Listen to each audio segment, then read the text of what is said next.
ANSYS version 18, Fluent analysis, hot water, cold water, and mixed into warm water. And this lecture is about new interface, the version 18 Fluent analysis interface. So first of all, we draw the model in SolidWorks and enter ANSYS workbench. And we drag the Fluent and drop it on the geometry, and right click the mouse and enter editing mesh, and this is the interface. So here we have to do two things. The first is to defining the name of the inlet and outlet. So we choose name selection, and this is hot inlet on this surface, and this is cool inlet. Name selection, cool inlet, and this surface will be named outlet. So we have defined three surfaces and then mesh the geometry. So we are finished with the naming of the inlet and outlet and mesh the geometry. So now we'll enter Fluent, and this is for hardware, whether there are parallel processors or double precision options. And now we get into Fluent interface. This is the version 18 interface, the new interface. So these are the visuals. You can rotate or zoom in, zoom out, or fill the viewport with the geometry. And the step one will be the general, the geometry and opening a case. Step two will be the initial conditions here up to here, the models, materials, and so on. And step three will be the boundary conditions. Step four, the monitors. Step five, running the calculation, and step six, output. So now, for the step one, we can define gravity or not. We can define the steady state or transient condition, absolute and relative velocity, and also pressure base or density base.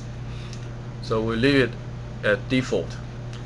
For the second step, initial condition,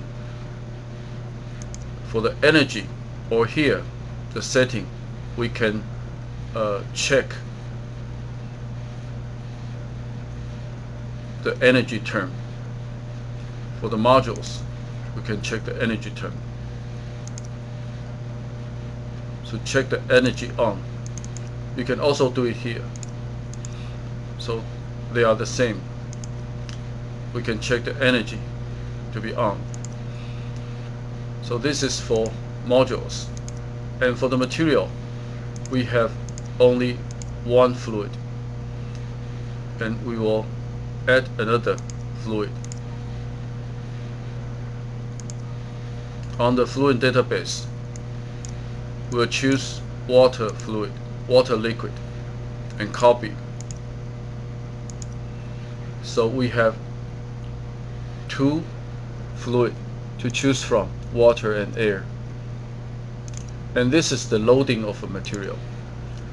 The cell zone condition is to connect the geometry with the material, and the material is water. So now we connect the geometry with water. So this is the end of the second step, initial condition. For boundary conditions, we can do it here also. For the boundary conditions, we have inlet and outlet conditions. And for the hot water inlet, we'll choose mass flow inlet with a mass flow of 0.5 kilogram per second. The direction is normal to the boundary. and the temperature would be 363.15. This is 90 degrees C.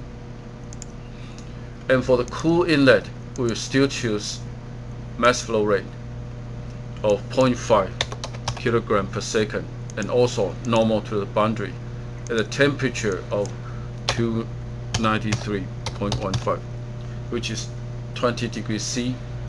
So this is the cool inlet and hot inlet. For the outlet, the default is pressure outlet, and it is 0, which means the ambient pressure. So we have finished with the boundary conditions, and we will leave dynamic mesh reference the values, methods, and controls, and also report to be default. Of course, you can change. For example, you can change the method to be higher method. For example, the third order instead of second order. You can change all this, but I'm not going to change anything here. So for the monitors, I'll accept also the default value of the criteria for the convergence.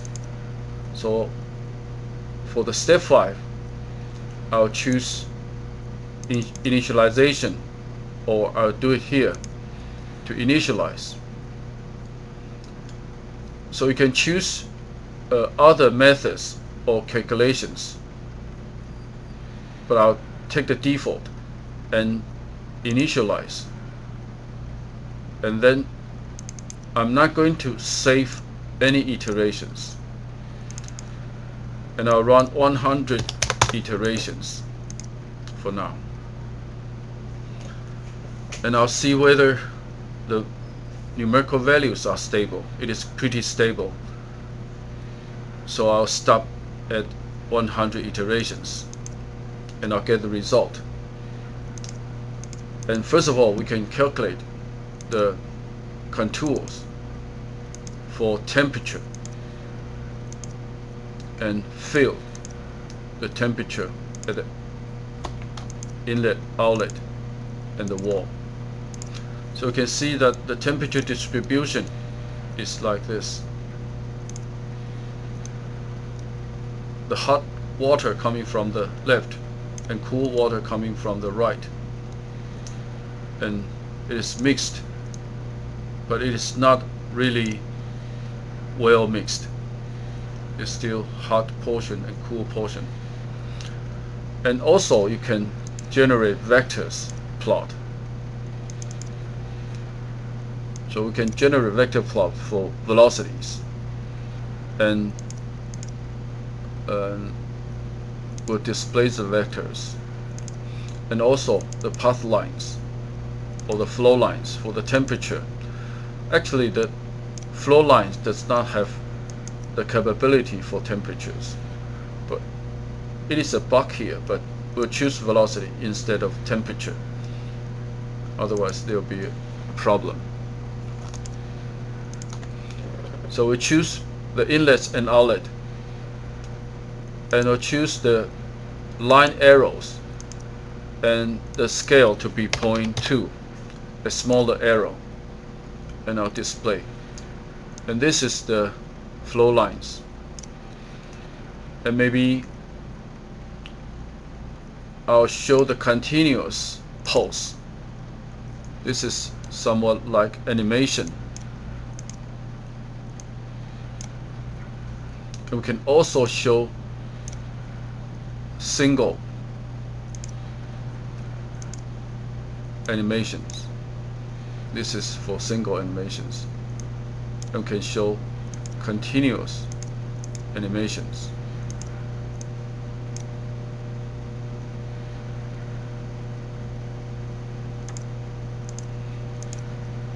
But the most important outcome is the temperature distribution, right? For the walls also. So this is the result. And we still can run more iterations to see whether the result will change. I can run another 100 iterations to see whether the result is better, but I'll stop for now. This is the lecture for introducing the new interface of Fluent version 18.